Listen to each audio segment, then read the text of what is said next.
اکثر صحابہ غریب تھے، اللہ نے بعد میں فتوحات عطا فرمائی تو صحابہ کے پاس اتنا مال آیا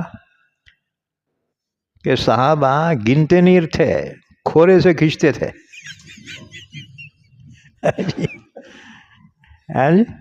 اتنا مال آیا، خصوصاً جب ایران فتح ہوا نا تو ایران کی حکومت 3000 سال کی حکومت تھی، وہ سونے اور ہیرے جواہرات۔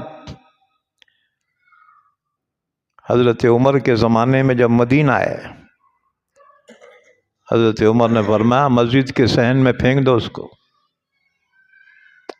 سونے چاندی ہیرے جواہرات کے تو ڈھیر لگ گئے، ایسا ڈھیر جیسے ہمارے پاس بھنگار کا ڈھیر رہتا نہیں کیا۔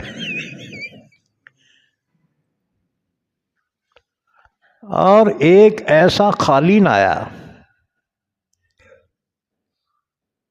اسے بہار کہا جاتا تھا، وہاں کا بادشاہ کسریٰ پرویز اس قالین میں بیٹھ کر شراب پیتا تھا، عیاشی کرتا تھا، وہ مارا گیا۔ اس کا تخت، اس کا تاج مال غنیمت کے طور پر مدینہ پہنچایا گیا۔ اس کا جو تاج تھا نا تقریباً 1.5 من کا تھا، 1.5 من اصل سونے کا تھا، ہیرے جواہرات لگے ہوئے تھے۔ اس کی قیمت ہمارے زمانے میں ناممکن ہے کوئی دے، کیونکہ 10 گرام کے 80,000 روپے گننا پڑ رہا ہے۔ 10 گرام کے 1.5 من کا تھا وہ۔ تم بولیں گے پہنتا کیسا ہوں گا انہیں؟ بھائی 1.5 من سر پہ اٹھانا بولے تو مزدور بھی نہیں اٹھا سکتا۔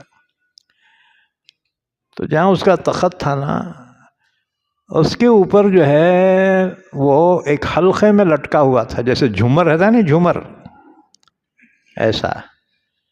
تو بادشاہ تخت پہ بیٹھ کے اس میں سیر ڈال لیتا تھا خالی۔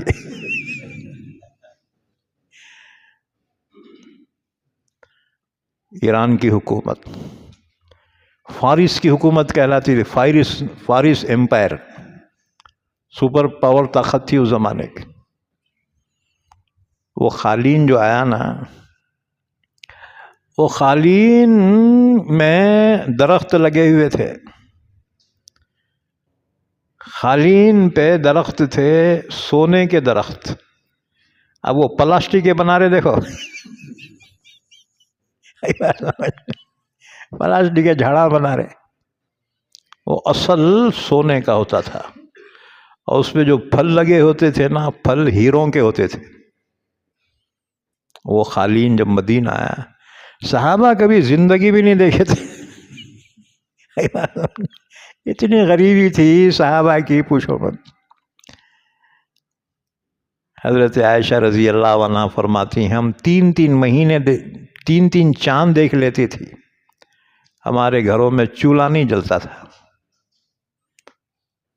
شاگردوں نے پوچھا امی جان پھر گزارا کیسا ہوتا تھا؟ فرمانے لگی بیٹے وہ کالی چیز کھجور، اس پر ہمارا گزارا ہوتا تھا۔ ایک کھجور ہم چوس لیتی تھی، اسی پہ ہمارا دن گزرتا تھا۔ پوچھا ایک کھجور سے کیا ہوتا؟ فرمانے لگی بیٹے اس کی قیمت اس وقت معلوم ہوئی جب وہ بھی نہ ملی۔ ہاں جی،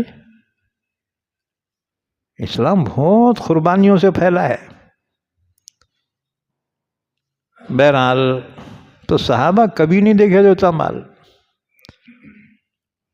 تو ہیروں چاندی سونے کے ڈھیر لگ گئے مسجد نبوی کے سامنے۔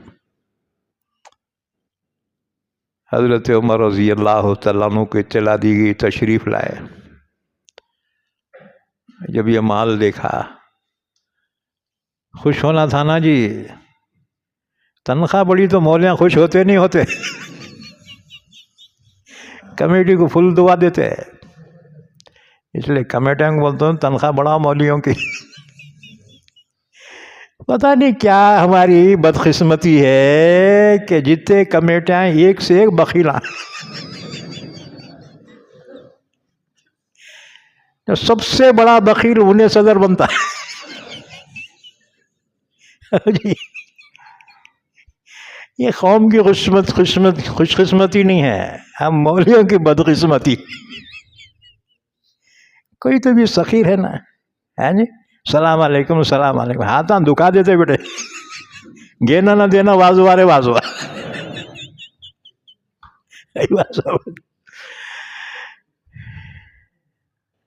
تو سونے چاندی کے ڈھیر لگ گئے، ہیرے جواہرات، اور اس میں ایران کے بادشاہ کا تاج بھی آیا، اس کا تخت آیا. یہاں تک کہ بادشاہ ایران کا جب بیٹھتا تھا تخت پر تو وہ اس کے تاج میں سر دے کے بیٹھتا تھا، اور اس کے کنگن تھے سونے کے کنگن پہنتا تھا.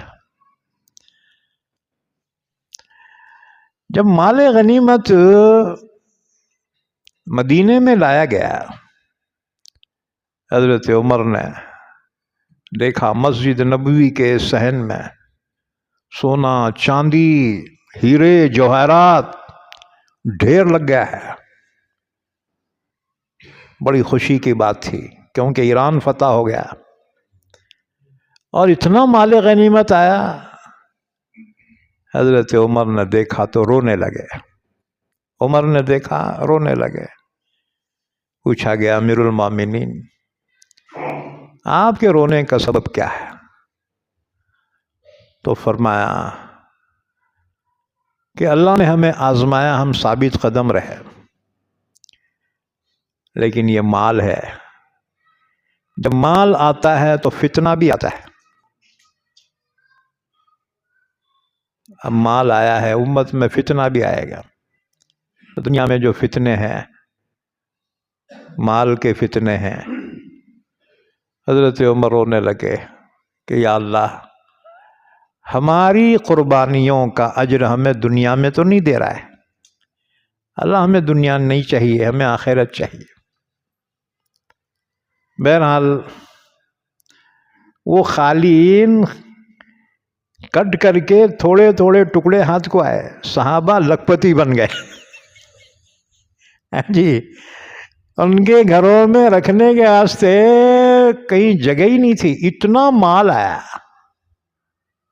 تو صحابہ خوش نہیں ہوتے تھے، روتے تھے کہ اللہ ہماری قربانیوں کا بدلہ ہمیں دنیا میں تو نہیں دے رہا ہے، یا اللہ ہمیں آخرت چاہیے.